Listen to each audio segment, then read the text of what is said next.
Hi friends, வணக்கம். Welcome to Malaysia Tamil cooking story. இன்னைக்கு நம்ம பார்க்க போறது மும்பை ஸ்ட்ரீட் ஃபுட்ல ரொம்ப ஃபேமஸான எக் பொடி மாஸ் தாங்க. இந்த பொடி மாஸ் மற்ற பொடி மாஸ் மாதிரி இல்லாம இதுல மசாலாலாம் போட்டு ரொம்ப சூப்பரா வேற மெத்தட்ல செய்யப்பட்டதுங்க. ஓகே வாங்க फ्रेंड्स கிச்சனுக்கு போலாம். ஃபர்ஸ்ட் இப்படி ஒரு பவுல் எடுத்து வச்சுக்கிட்டு முட்டைகளை உடைச்சு அதில் போட்டுக்கலாம். நான் 6 முட்டை எடுத்திருக்கேன். நீங்கள் உங்களுக்கு எத்தனை முட்டை வேண்டுமோ அதுக்கேற்ற மாதிரி அளவில் போட்டுக்குங்க. முட்டையை உடைக்கிறதுக்கு முன்னுக்கு சுத்தமாக கழுவிடுங்க. அதில் ஏதாச்சும் கிருமி இருந்துச்சுன்னா அதை நீங்கள் அந்த ஓட்டை தொடுறப்ப உங்கள் கையிலேருந்து அந்த முட்டைக்கு போய் நம்ம உணவில் சேரலாம்.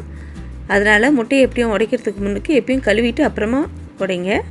இப்போ இந்த முட்டை எல்லாத்தையும் நல்லா அடித்து வச்சுக்கோங்க. இந்த மாதிரி நல்லா அடித்து வச்சுக்கிட்டா தான் முட்டை நல்லா சாஃப்டாக வரும். சாப்பிட்றதுக்கும் ரொம்ப நல்ல டேஸ்ட் கொடுக்கும். இப்போ ஒரு பேனில் எண்ணெய் 2 ஸ்பூன் ஊற்றிக்கலாம். எண்ணெய் நல்லா காஞ்சோன்னா அது கூடவே 50 கிராம் பட்டர் போட்டுக்கலாம். எக் பொடி மாஸ் மோஸ்ட்லி வெறும் பட்டர்லேயே செய்வாங்க. அதுக்கு பதிலாக இந்த மாதிரி கொஞ்சமாக எண்ணெயும் சேர்த்துக்கிட்டிங்கன்னா இன்னும் கொஞ்சம் நல்லா வரும். பட்டர் கரையிறதுக்கு கொஞ்சம் லேட்டாக இருந்துச்சுன்னா இந்த மாதிரி கிண்டி விட்டு கரண்டிலேயே உடச்சி விட்டிங்கன்னா கொஞ்சம் ஃபாஸ்ட்டாக கரைஞ்சிரும். இப்போ இது கூட 1 டீஸ்பூன் சீரகம் போட்டு பொரிய விடலாம். இப்போ இதில் குட்டி குட்டியாக கட் பண்ணி வச்சுருக்கிற வெங்காயம் போட்டுக்கலாம்.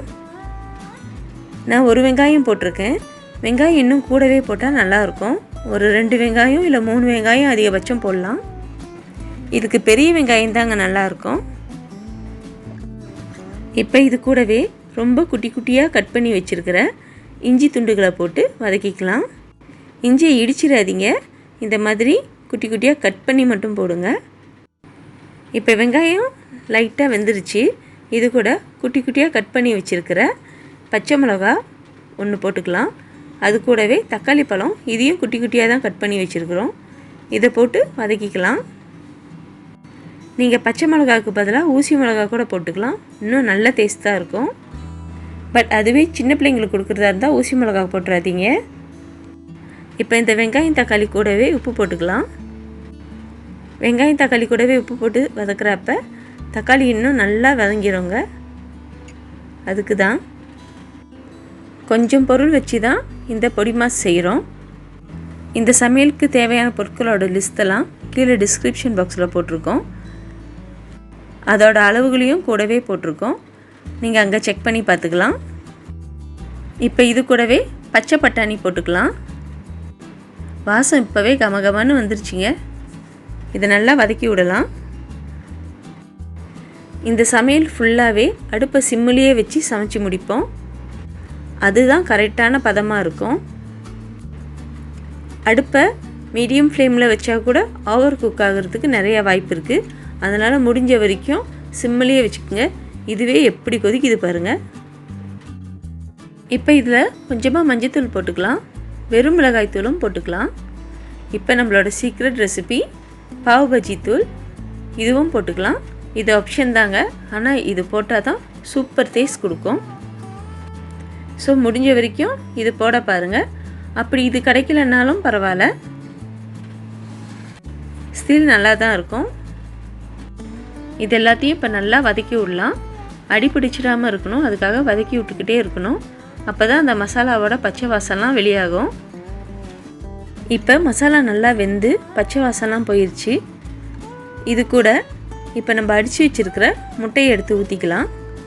முட்டையை இப்படி மெதுவாக ஊற்றி நல்லா மசாலாவோட கிண்டி விடுங்க. அடுப்பு சிம்லேயே இருக்கட்டும்.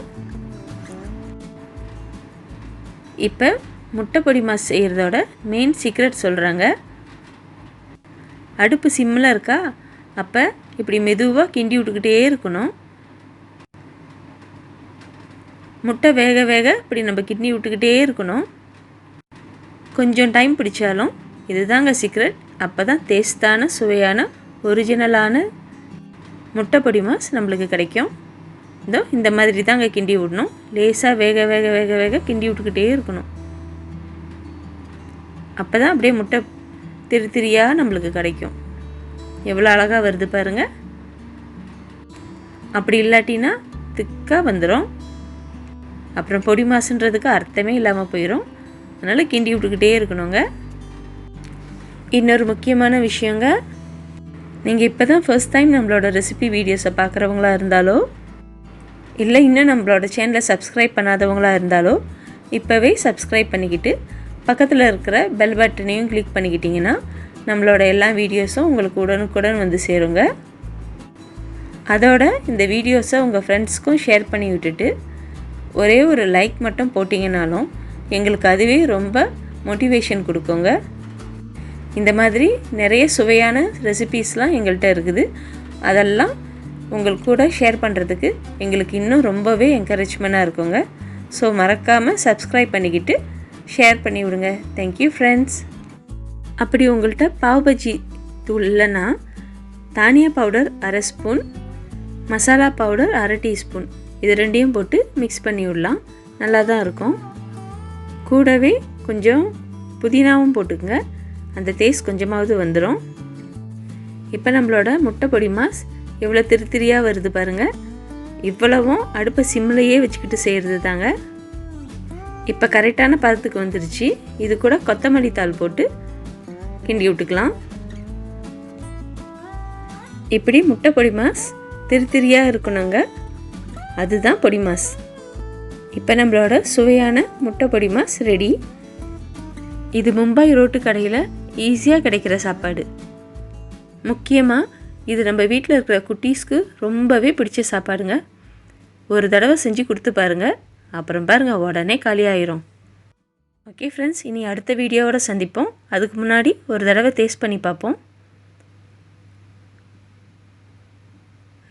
செம்ம சூப்பராக இருக்குதுங்க. Okay friends, thank you. தெரியுமா காசே.